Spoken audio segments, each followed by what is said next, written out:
Economía a Mil es presentado por Invertí en vos y en tu futuro con Regional Casa de Bolsa. 13:34 pasaron de hoy, miércoles 14 de septiembre de 2022. Estás escuchando Economía a Mil por Radio Mil, por supuesto, y también seguramente nos estás viendo por Mil Noticias por el canal de YouTube. Le decimos a la gente que pueden escuchar todos los capítulos, el anterior, de otras semanas, incluso desde que empezamos prácticamente, Alfredo, a través de nuestro podcast. Nuestro podcast, claro. Pongan Spotify. ahí seguir siguiendo en YouTube también. Pongan like, compartan. Sí. Que esta información para que también sirva para las decisiones económicas que tengan que hacer. Para eso estamos haciendo este esfuerzo que con mucha alegría lo estamos llevando día a día. Yo le quiero decir a la gente que empezamos en febrero, ahora estamos en septiembre, Yo creo que Mario Canela el que sabe la fecha exacta. Sí, 7 meses. Él es el que nos vamos. dice. Y ni siquiera nosotros nos solemos acordar, pero Mario Canela sí nos dice felicidades, que hoy, por cierto, no está conectado, pero igual le mandamos muchos saludos a Mario Canela. Y a mí me termina sorprendiendo, Alfredo, porque si bien la gente es un tanto tímida en el WhatsApp, porque no se escriben muy de seguido al 0994-674-000, tenemos varios seguidores por las redes, por nuestras distintas plataformas, e incluso cuando invitados vienen aquí en piso, nos dicen, sí, solemos escucharle, y empiezan a compartir y demás todo el contenido que solemos desarrollar. Así que es sumamente interesante e importante que estén al tanto de lo que vamos desarrollando aquí en el programa.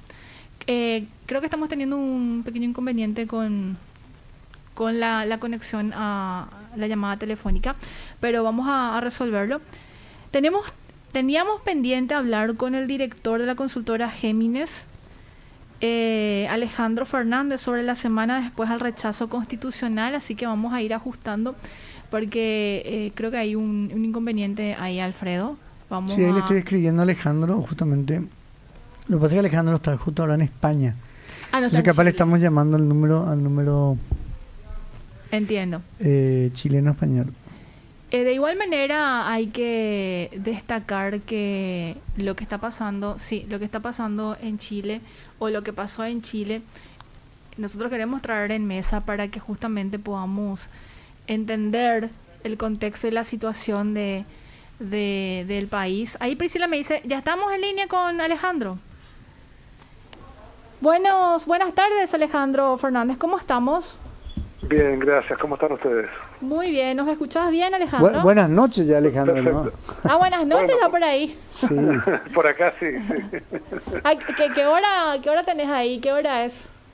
Son las 7:30 Ah, sí. En Madrid, ¿no, Alejandro? en Oviedo.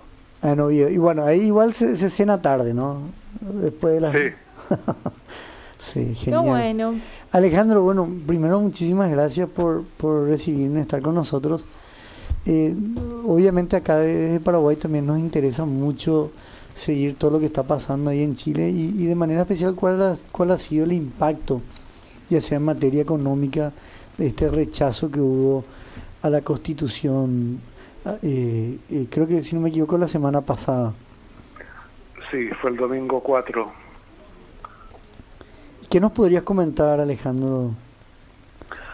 Bueno, a ver, hubo dos sorpresas. Uno, el margen con que triunfó el rechazo fue 62% contra 38, es decir, 24 puntos de diferencia.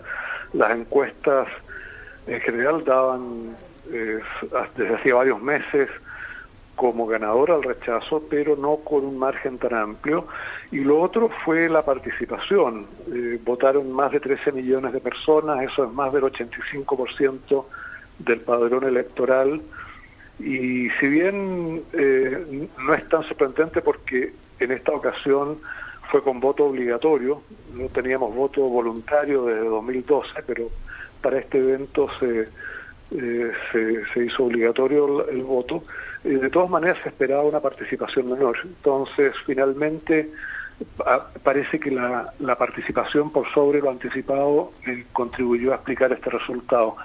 Y es un resultado que, en mi opinión, es muy positivo, porque se rechazó un mal texto, por una parte. El proyecto de Constitución era muy extremista, tenía muchas cosas bastante bastante poco razonables, y con esto se da también impulso importante para realizar un nuevo proceso. O sea, no hay discusión posible de que lo que terminó el domingo 4 de septiembre está concluido y hay que partir de nuevo si es que se quiere cambiar la Constitución. Hay una opinión mayoritaria, las encuestas siguen mostrando que la gente quiere cambiar la Constitución y por lo tanto va a haber que iniciar un nuevo proceso. Los partidos políticos están conversando en el Congreso para realizar un acuerdo. Está muy en sus comienzos este proceso, y deberíamos tener algún acuerdo en las próximas semanas que debiera implicar probablemente un nuevo plebiscito de entrada, es decir, un plebiscito donde se le pregunte a los ciudadanos de qué manera quieren llevar adelante el cambio constitucional, si con una convención de nuevo, con una comisión de expertos, una combinación, dejarle al Congreso la tarea. Es algo que tiene que definirse, y después, bueno, dependiendo de cuál sea la respuesta a esa pregunta, se seguirán los pasos que corresponda, pero yo estimo que este proceso debiera tomar probablemente no menos de 1 año y medio a contar de ahora, si es que por lo menos alguna incertidumbre institucional vamos a seguir teniendo por un buen tiempo, pero claramente acotada respecto de cómo estábamos hasta ahora. Alejandro, mi pregunta es porque hay sectores, por ejemplo acá allá en Paraguay también, que digamos toman como ejemplo lo que ocurrió, digamos, en Chile. Yo ahí también, opinión personal, yo pienso nomás que la Constitución es algo muy grande, es algo prácticamente un esqueleto que no es algo que se pueda cambiar cada 10 años, es un marco referencial muy, muy grande de convivencia. Por lo tanto, mi pregunta va si en este proceso, desde aquel octubre del 2019 hasta hoy que se cerró, eso ha generado mayor unidad, porque crear una nueva Constitución o reformarla, al menos me imagino que tiene la intención de unir, digamos, a la población que subyace y no tensionar o polarizar aún más. Eso no sé cómo se ha vivido. Sí. Bueno, efectivamente, la idea cuando comenzó este proceso el 15 de noviembre de 2019, cuando se firmó el Acuerdo por la Paz y una nueva Constitución en el que participaron la mayoría de los partidos políticos que existen en Chile, se excluyeron solo los de izquierda o extrema izquierda. El objetivo era precisamente ese, tratar de generar unidad, tratar de recuperar elementos comunes. Sin embargo, este proceso fue tan disruptivo que solo incrementó las divisiones entre los chilenos y hoy día la división sigue siendo bastante grande. O sea, ese tercio que aprobó tiene una mirada del mundo y del país muy distinta de aquella que tienen los 2 tercios o casi 2 tercios que rechazaron. Entonces, lo que tendría que ocurrir ahora es que efectivamente el proceso que se siga genere esa unidad, y eso significa hacer un esfuerzo porque el texto constitucional efectivamente convoque ojalá al 70 o más por ciento de la población. La idea de cambiar la Constitución surge porque el origen de la Constitución que tenemos ahora está en la dictadura del general Augusto Pinochet en 1980, y si bien es cierto que provoca muchas divisiones y muchas miradas muy contrapuestas, si bien es cierto esa Constitución ha sido modificada muchas veces, de todas maneras hay gente que opina que tiene un defecto de origen, que es por la forma en que se originó y que por lo tanto la única manera de generar unidad en la medida de lo posible es a través de un reemplazo de ese texto, pero yo coincido completamente contigo en que la Constitución debe ser un marco de referencia general que convoque idealmente a toda la población de un país. Ese no es el caso ahora con la Constitución que tenemos, no habría sido el caso con la Constitución que se rechazó en el plebiscito del 4 de septiembre, y esperamos, ojalá, que ese proceso ahora sí, que se debiera iniciar en los próximos meses, sí conduzca a una Constitución que sea vista como propia por una gran mayoría de los chilenos. Ojalá sea así. Y Alejandro, yo me acuerdo que nos habías comentado meses atrás que en gran medida la inflación que vive Chile, que ha sido niveles bastante altos, se debía en gran medida también no solamente a la política fiscal, sino también a ese retiro anticipado de las pensiones, y que creo que habías usado como que se echó más carne a la parrilla de lo que hacía falta, ¿verdad? Así es. ¿Cómo están viendo eso ahora? ¿El consumo sigue alto y la presión de la inflación, independiente de los choques externos, sigue, digamos, bastante alta, con una tendencia a seguir creciendo o qué? Bueno, en agosto la inflación alcanzó a 14,1% en 12 meses, es la más alta que tenemos desde comienzos de los años 90. Creemos todos que probablemente este sea el nivel más alto de la inflación y que debería comenzar a disminuir a partir del dato de septiembre.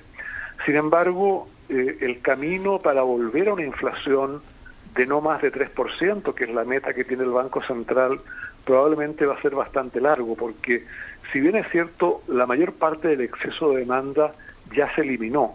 Los datos que tenemos de cuentas nacionales al segundo trimestre muestran que el consumo está prácticamente en su nivel de tendencia. Y por lo tanto, el exceso de consumo que hubo durante varios trimestres ya no existe. Además, la inversión ha estado cayendo. Entonces, la demanda interna está claramente ajustándose. Probablemente en un par de trimestres más, antes de que termine el año, vamos a tener ya alguna brecha positiva de capacidad, y sin embargo las perspectivas de bajar la inflación, si bien se ven favorecidas por esa situación, están muy condicionadas a lo que ocurra con el valor de la moneda. Hoy día nuestra inflación está siendo muy influida, o en los próximos meses va a ser muy influida por el comportamiento del tipo de cambio, y hemos tenido una devaluación significativa. Eso ha estado alimentando la inflación de los transables, y si es que eso no se detiene, si no se estabiliza el tipo de cambio, vamos a tener una inflación en los 2 dígitos, tal vez hasta bien avanzado el año próximo, a pesar de que se anticipa que haya una recesión. Entonces, ese es hoy día, creo yo, el elemento central. Tenemos una política monetaria restrictiva, muy restrictiva. La tasa de política monetaria está en 10,75%, con la última subida que hizo el Banco Central el 6 de septiembre. Probablemente va a haber una subida más el 12 de octubre. La política fiscal ha sido sumamente restrictiva. Entre enero y julio el gasto real ha caído casi 20%, que es lo que estaba contemplado en el presupuesto, pero sigue alimentando la inflación, la devaluación del peso. Entonces, en un escenario que yo creo que es más o menos probable, vamos a terminar este año con una inflación cercana al 13%, y el año próximo podríamos estar en torno al 4,5%. Pero eso condicionado a que el peso se estabiliza, a que la moneda no se sigue depreciando, e incluso que se aprecie un poco. Si es que la devaluación continúa, podemos tener 7 u 8% el año próximo, sin ninguna dificultad. Y quizá haya un componente, o sea, el componente político influye en podemos decir, en esta depreciación de la moneda, Alejandro, o... Bueno, hay una serie de factores, hay factores externos. Desde luego, la fortaleza que está mostrando el dólar en los mercados internacionales es un factor. El escenario de recesión o de posible recesión en Estados Unidos y en Europa, las consecuencias de la guerra en Ucrania, la baja en el precio del cobre, producto de la debilidad de la economía mundial y particularmente de China, son factores externos que sin duda están influyendo. Pero además, como tú dices bien, hay factores internos, y entre esos factores internos sigue estando presente la inestabilidad institucional, producto de este proceso de cambio constitucional que no acaba y que se extiende, aunque esté más acotado, aunque tenga límites más precisos, igual es un factor.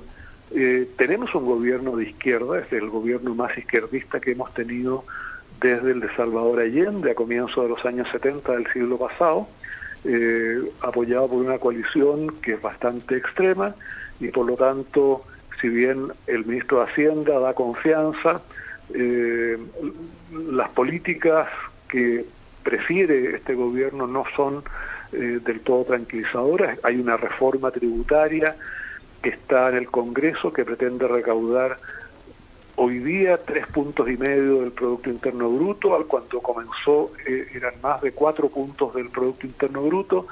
Se estima que puede tener efectos bastante nocivos, especialmente en una situación recesiva como la actual.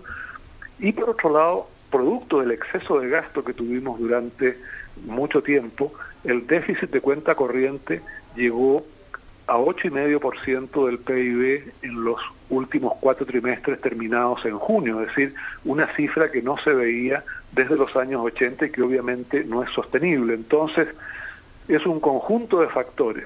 Algunos de ellos están ya en recuperación, pues por el déficit de cuenta corriente debería mejorar significativamente de aquí a fin de año y durante el año que viene, pero básicamente, bueno, de los otros factores hay varios que no son controlables, todo lo que viene de afuera es incontrolable, y lo que tiene que ver con el ambiente político institucional claramente es algo que está por verse, que depende mucho de lo que haga el presidente, de si cambia de coalición de gobierno, algo que podría ocurrir, al menos parcialmente. De hecho, el cambio de gabinete que él realizó 2 días después del plebiscito le dio mucha más fuerza al socialismo democrático que a los partidos de extrema izquierda que lo apoyan. Esa fue una buena señal, gente con más experiencia, pero hay muchos problemas internos de delincuencia, inseguridad, etcétera, terrorismo en el sur del país, que son problemas que preocupan tanto a los chilenos como a los inversionistas, y eso genera un clima que no es propicio para una moneda más fuerte. Alejandro, y leía, no sé, corregime, leía que incluso con toda esta depreciación de la moneda, el Banco Central había intervenido fuertemente, pero justamente quizás por lo que vos decís, como para tratar de contener un poco la presión de la inflación en el tipo de cambio, porque Chile tiene un régimen de tipo de cambio flotante, ¿verdad, Alejandro? Así es. Bueno, sí, la verdad es que el Banco Central desde el año 2001 ha intervenido contadas veces en el mercado cambiario, deben ser no más de 4 o 5 veces. Y lo que sucedió ahora es que entre junio y julio se produjo lo que podríamos calificar de un ataque especulativo contra la moneda, que llevó a una depreciación completamente injustificada y significativa, que llevó al tipo de cambio a alrededor de 1.050 pesos por dólar. Había estado moviéndose en torno a los 800 pesos por dólar en marzo, abril, y a partir de ahí comenzó una depreciación primero gradual, pero que se acentuó mucho y que, como te digo, llegó en muy pocos días a niveles superiores a los 1.000 pesos. Ahí el Banco Central, que primero tuvo una reacción bastante desafortunada porque dijeron que en realidad no se justificaba la intervención, de alguna manera dieron una señal para que la especulación continuara, y finalmente cuando anunciaron la intervención, bueno, la burbuja se reventó inmediatamente y eso llevó a que el tipo de cambio bajara de estos 1.050 pesos a niveles inferiores a los 800. El Banco Central ha estado interviniendo con venta directa de dólares, con venta de forwards y haciendo swaps de monedas, pero esa intervención tiene que terminar el 30 de septiembre, por lo menos ese fue el anuncio original. Ha estado disminuyendo la venta de dólares, y bueno, por los acontecimientos externos principalmente ha habido mucha volatilidad, más volatilidad de la normal, esto viene desde hace varios meses, y hoy día estamos con un tipo de cambio que está más o menos entre 900 y 920 pesos, pero que muestra una mayor estabilidad y un menor componente especulativo que el que tuvo en algún momento. Así es que yo creo que el Banco Central, cuando llegue fin de septiembre, va a terminar la intervención y va a dejar que el mercado siga determinando el valor de la moneda. Pero claramente hay una cierta sensibilidad que tiene que ver con los factores políticos, que tiene que ver con el déficit de cuenta corriente y que tiene que ver con una mirada desde el exterior, porque hay mucha de la venta corta que se ha hecho de pesos, tiene que ver con inversionistas extranjeros que están más bien pesimistas respecto de Chile, y en general las estimaciones que hay de tipo de cambio para fines de este año y del próximo apuntan a una moneda más bien depreciada, relativamente estable, pero más bien depreciada, en torno a 950 pesos para fines de este año y un poco más para fines del año que viene. Esa es la percepción de los agentes internacionales. Yo creo que yo soy un poco más optimista, pero en realidad no se puede descartar que la visión que ellos tienen sea la correcta. Sí. Alejandro, una consulta, y disculpa la ignorancia en el proceso presupuestario, pero se presentó, ya se analizó el presupuesto público para el año 2023, ¿y qué desafíos presenta para Chile el próximo año en ese sentido? Sí, bueno, el presupuesto tiene que presentarse a fines de septiembre, normalmente se hace el último día de septiembre, y tiene que estar aprobado el 30 de noviembre, o de lo contrario rige la propuesta del gobierno. Ese digamos, es la base general del proceso presupuestario en Chile actualmente. Los desafíos que tiene son que primero, que hay un proceso de consolidación fiscal que comenzó este año después de una política fiscal extraordinariamente expansiva en 2020 y 2021, política fiscal que además ya había sido expansiva prácticamente por una década o más de una década, y que se ha traducido en un aumento importante en la deuda pública, que está en torno al 37-38% del PIB. Un desafío que tiene el gobierno es continuar el proceso de consolidación. Si bien hay algunas holguras para gastar algo más el año que viene en un escenario recesivo, y que van a llevar a que el déficit, tanto efectivo como el estructural, aumenten algo respecto a este año, los supuestos sobre los cuales se va a construir no son muy optimistas. El crecimiento de tendencia está en 1,9, 2%, que es bajísimo. Bueno, las perspectivas para el año que viene son de una contracción en torno al 1% del PIB. Entonces hay un desafío que por una parte el gobierno tiene que cumplir sus promesas de campaña, este es el primer presupuesto que va a realizar el actual gobierno, y por otro lado tiene que sujetarse a las restricciones objetivas que hay para aumentar el gasto público. Entonces, una de las razones para la reforma tributaria que está en el Congreso era precisamente poder recaudar más para gastar más, pero en el mejor de los casos la reforma tributaria o lo que salga de ella se va a aprobar o a fines de año o el año que viene, y por lo tanto no va a quedar considerado en el marco presupuestario para 2023.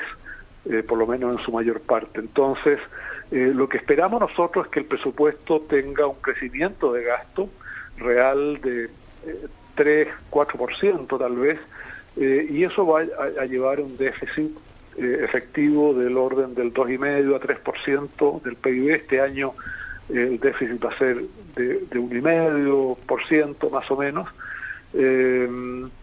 y va a ser es un presupuesto como de transición, porque en teoría el presupuesto del año que viene, el de septiembre de 2023, debiera ser aquel que incorpore los ingresos que genere la reforma tributaria, y por lo tanto ahí podría haber gasto.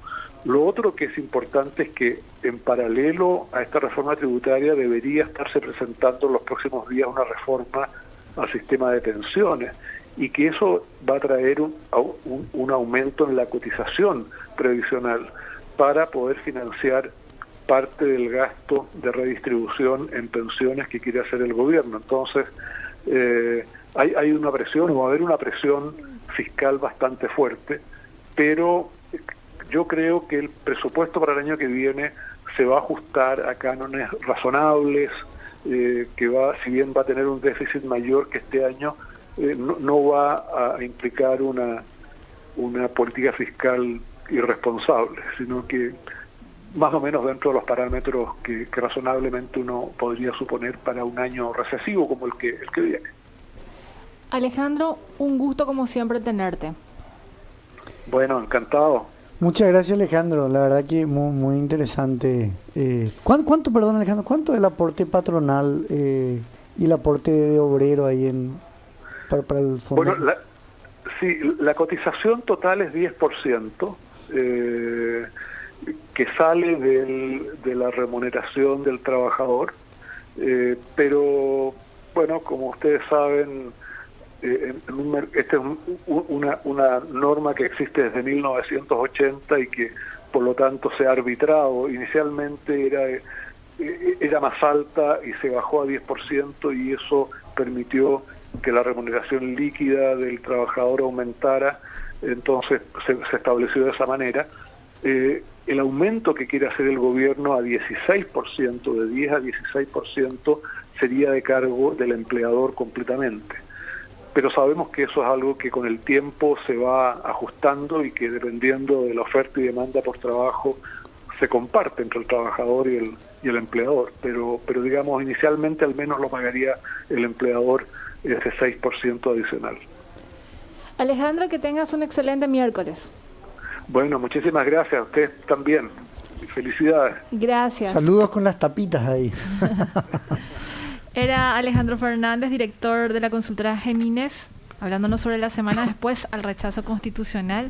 Y un placer, como siempre, tenerlo a Alejandro, porque nos traía lo que estaba pasando en Chile, aquí en Economía. Y impresionante porque tiene los datos en la cabeza de todos los rubros.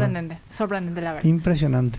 Josema, mañana nos reencontramos puntualmente a las 13 y terminamos a las 14 puntualmente, ¿verdad? Bueno, que tengan un buen miércoles.